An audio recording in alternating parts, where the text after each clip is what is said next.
Assalamualaikum warahmatullahi wabarakatuh.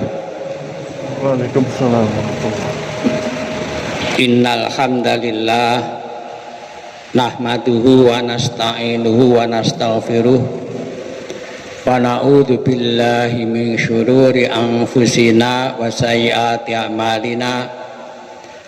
May yahdihillahu fala mudhillalah wa may yudlil fala hadiyalah.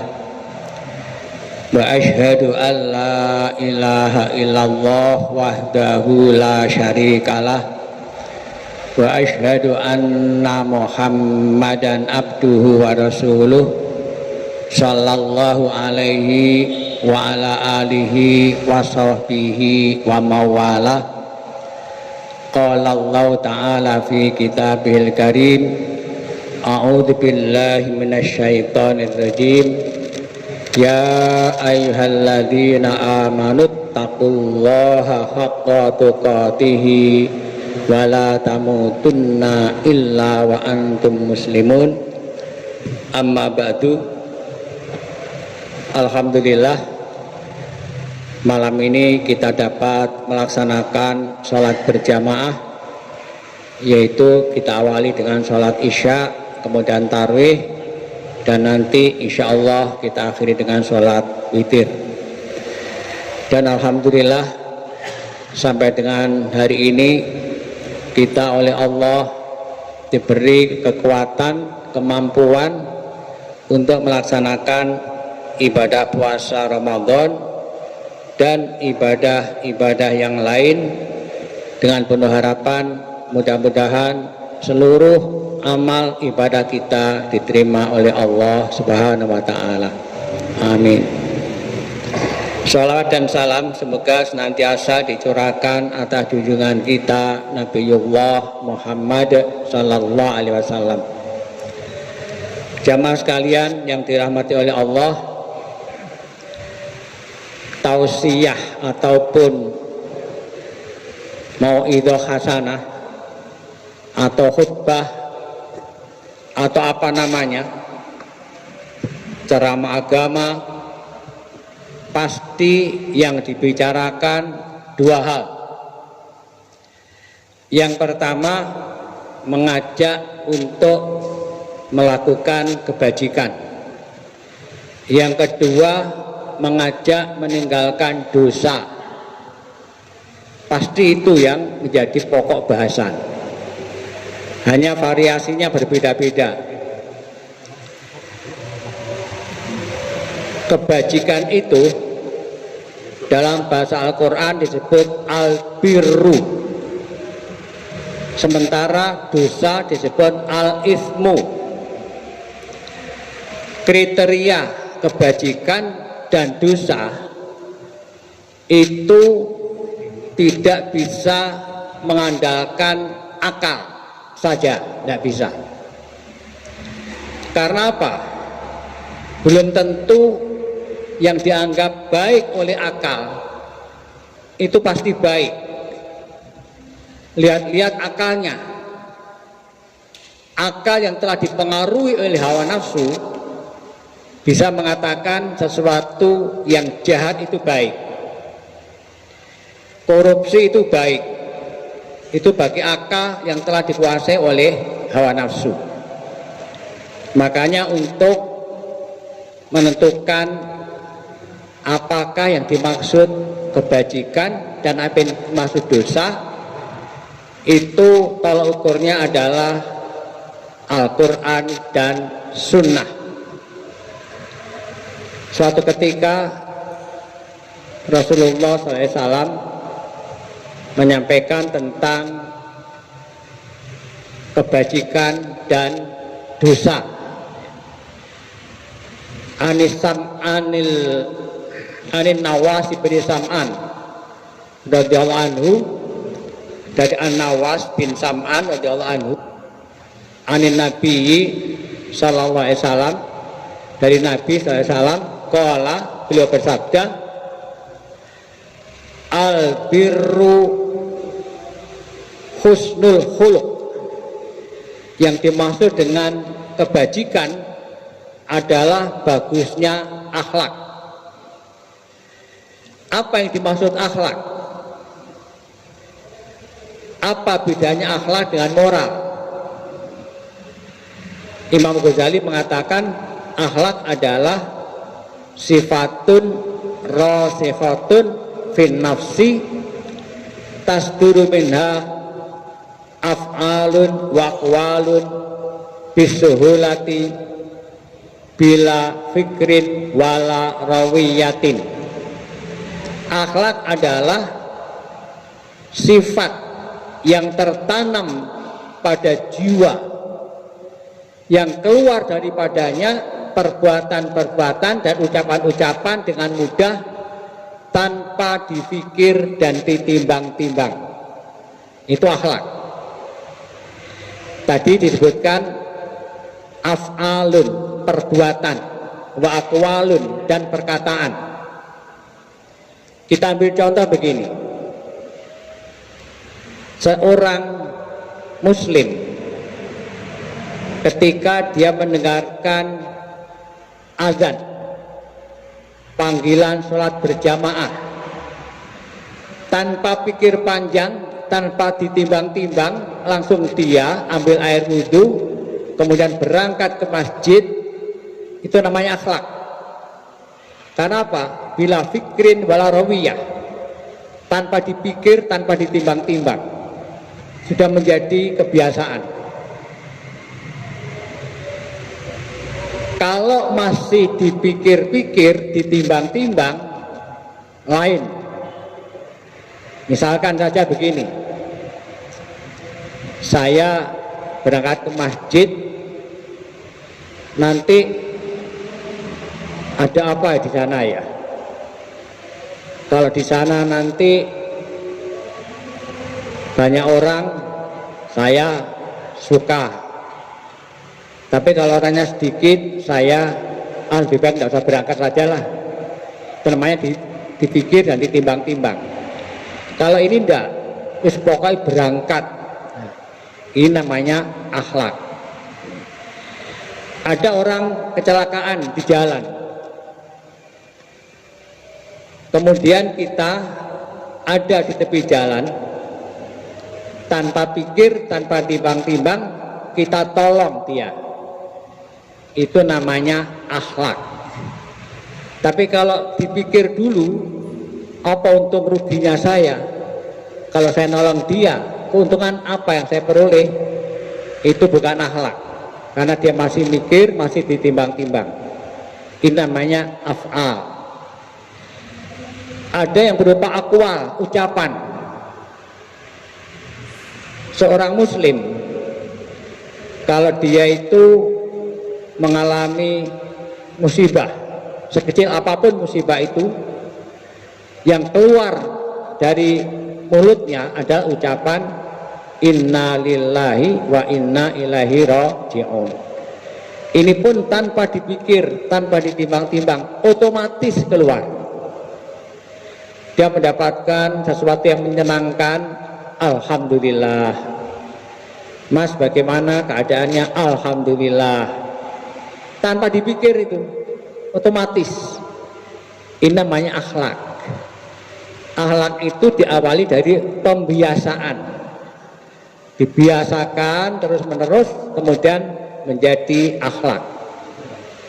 Itulah yang namanya akhlak. Beda dengan moral. Akhlak itu universal ya, universal.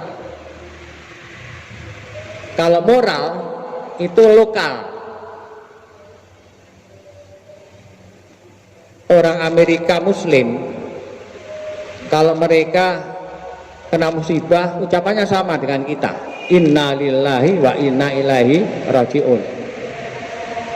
Orang manapun Muslim sama. Tetapi kalau non Muslim, macam-macam ucapannya ya. Ada moral. Moral itu berbeda dengan akhlak ya. Yang dianggap baik di suatu daerah belum tentu baik untuk daerah lain. Saya ambil contoh megang kepala. orang Jawa, entah itu Jawa Timur atau Jawa Tengah, Jawa Barat juga kayaknya, itu kalau ada orang tak pegang kepalanya, itu dianggap penghinaan. Tapi orang NTT enggak, kita duduk kepala kita dipegang-pegang, itu penghormatan. Saya ngertinya itu dulu ada anak dari Flores belajar di kampung Inggris, waktu itu belum kampung Inggris ya, di Tulungarejo. Di masjid itu saya duduk enak-enak, langsung kepala saya duyek. Saya marah. Ternyata itu penghormatan bagi dia. Nah, bagi kita ini penghinaan. Sama dengan orang Indonesia ketika sholat di masjid di Arab Saudi, di Masjidil Haram atau Nabawi. Kan ada orang-orang pegang kepala kan seenaknya sendiri ya. Jalan pegang kepala kiri kanan itu. Teman saya itu marah. Marah-marah, saya katakan tidak perlu marah sampean. Itu adat mereka, ada apa-apa. Genten sampean lewat pegang kepala mereka. Jenggot ini kalau dilus-lus, ini penghormatan betul. Polisi Arab Saudi ataupun askar kalau marah-marah itu langsung pegang saja jenggotnya, dilus-lus itu. Dia tertawa sudah, hilang marahnya. Tapi jangan coba-coba di sini. Ada orang jenggotnya panjang, kamu pegang, dilus-lus. Nanti dikira menghina, dikira mbek. Itu moral, beda dengan akhlak. Kalau akhlak itu universal, kalau moral itu lokal, berbeda-beda satu daerah dengan daerah yang lain.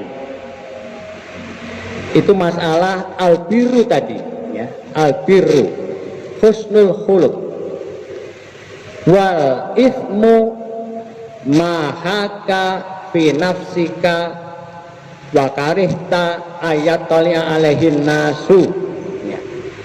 Sedang dosa adalah perkara yang menggelisahkan jiwa Anda dan Anda tidak suka hal itu dilihat oleh orang lain. Perkara yang menggelisahkan jiwa dan tidak suka dilihat oleh orang lain. Mungkin ada yang bantah. Kalau saya ambil contoh begini, orang mau berbuat dosa itu dia gelisah,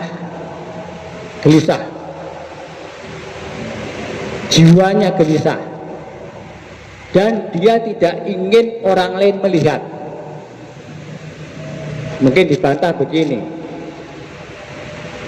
Pak, anak-anak sekarang itu pacaran di tepi jalan, kadang melampaui batas, itu juga tidak malu, itu gimana itu?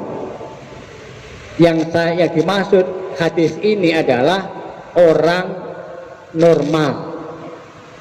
Orang yang normal, orang mukmin, dia berbuat dosa, akan berbuat dosa, itu ada kegelisahan, gelisah dia, dan tidak ingin orang lain melihat. Akan mencuri pasti gelisah ya. Mencuri motor misalkan, gelisah dia, dan tidak ingin orang lain melihat apa yang dilakukan. Nah, inilah ismun, dosa, kriteria tentang dosa. Kemudian di kesempatan yang lain ada seorang sahabat Nabi SAW yang datang kepada beliau menanyakan tentang al-birru wal ismu, yaitu sahabat Wabisah bin Ma'bad. Dia mengatakan, ataitu Rasulullah sallallahu alaihi wasallam faqala, aku mendatangi Rasulullah sallallahu alaihi wasallam faqala, kemudian beliau bersabda, jita tas'alu anil birri, kamu datang mau tanya tentang kebajikan. Kok tahu ya? Rasulullah tahu. Kamu datang mau tanya tentang kebajikan. Qultu na'am. Aku berkata, kata ini tadi Wabisah bin Ma'bad, benar, ya. Qala, Nabi bersabda, istafti qalbaka, mintalah nasihat kepada hati kamu. Disuruh minta nasihat kepada hatinya sendiri.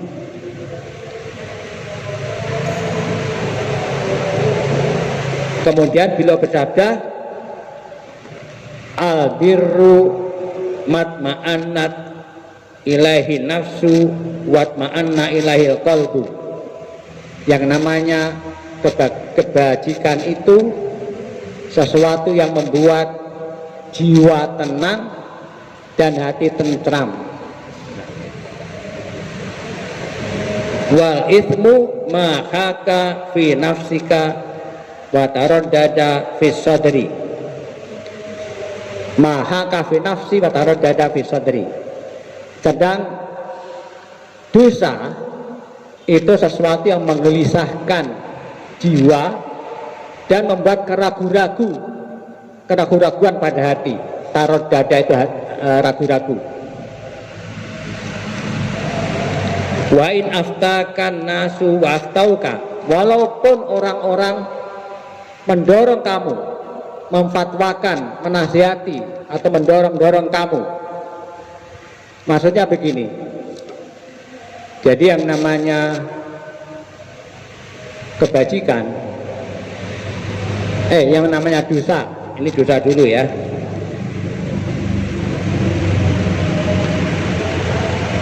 Maaf, kebajikan dulu. Matma'annat ilai nafsu watma'anna ilai qalbu.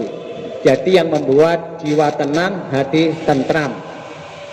Kemudian kalau dosa itu sesuatu yang menggelisahkan jiwa dan membuat hati ragu-ragu. Sama dengan tadi ya, sama dengan tadi. Jiwa ini gelisah dan ragu-ragu. Walaupun orang mendorong Anda. Sambil contoh begini.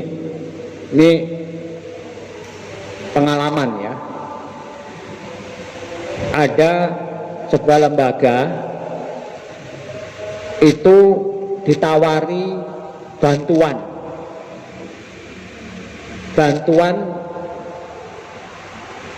sejumlah 1 miliar.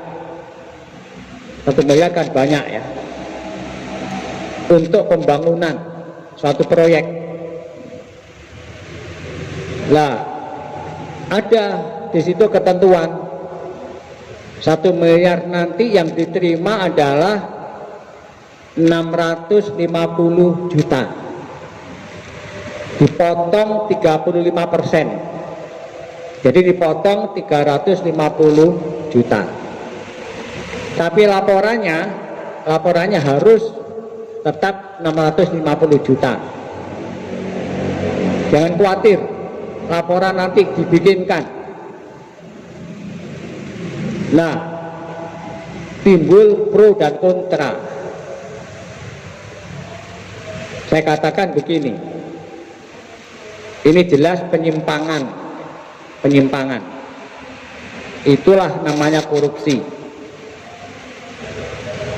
Walaupun kita tidak makan, tetapi memberikan kesempatan orang lain untuk makan barang yang haram.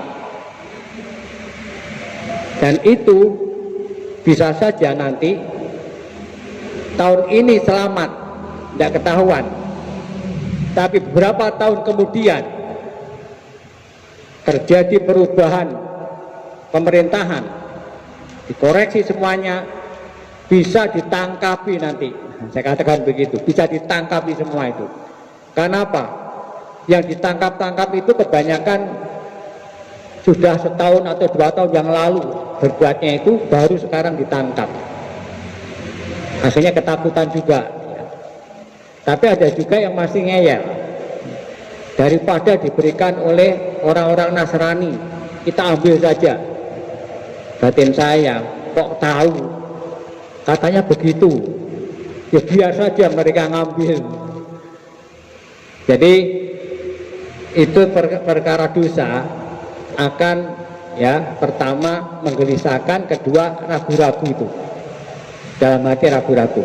Walaupun didorong-dorong, jangan sekali-kali kita mengikuti, jangan sampai. Kalau kita ingin tenang, jiwa kita tentram, hati kita juga tenang.